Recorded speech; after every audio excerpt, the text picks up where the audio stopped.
है, but confuse मत कीजिए ना, खुद को कंफ्यूज कीजिए आप, ना बोर्ड को कंफ्यूज कीजिए आप, उससे तकलीफ आपको बढ़ जाएगी। मेरा कहने का पर्पस ये है कि आपने इंजीनियरिंग किया है, आपने ITI में है, एक लंबी जर्नी आपने पार की है, आपके एक्सपीरियंस पर क्वेश्चन पूछा जा सकता है। आप क्यों आना चाह रहे हैं प्रशासनिक सेवा में, क्या आप कर सकते हैं प्रशासनिक सेवा में रहकर, देश की क्या सेवा कर सकते हैं, जनता की क्या सेवा कर सकते हैं।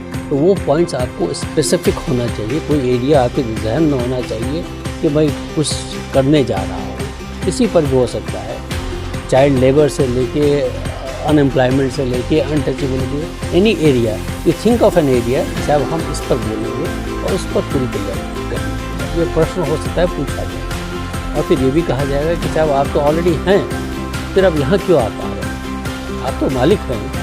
और आजकल तो स्किल डेवलपमेंट की बात आप खुद कर रहे थे, स्टैंड अप इंडिया और स्किल डेवलपमेंट और सब कुछ हो रहा है। इतना अच्छा जहाँ के आप एम्प्लॉयर बन सकते हैं, वो एम्प्लॉयर छोड़ के एम्प्लॉय क्यों बनता है। तो उस पर एक प्रोजेक्ट तरीके से तैयारी की, ठीक है। ये नहीं कि मैंने वो कर लिया साहब अब मैं ये करने जा रहा हूँ, ऐसा नहीं। ये होना चाहिए कि लॉजिकल प्रोग्रेशन आपका हो रहा है। आप यहाँ से शुरुआत की है, बट आपकी नज़र शुरू से ही वहीं थी कि जहाँ की इम्पैक्ट आप बड़े एक तबके पर आप कर सकें। अभी छोटे तबके पर आपका इम्पैक्ट होता है, वो बड़े रूप से आप देखना चाहते हैं। इसको आप अच्छे ढंग से तैयार कर लीजिए तो आप काफ़ी अच्छा कर लीजिए, ठीक है।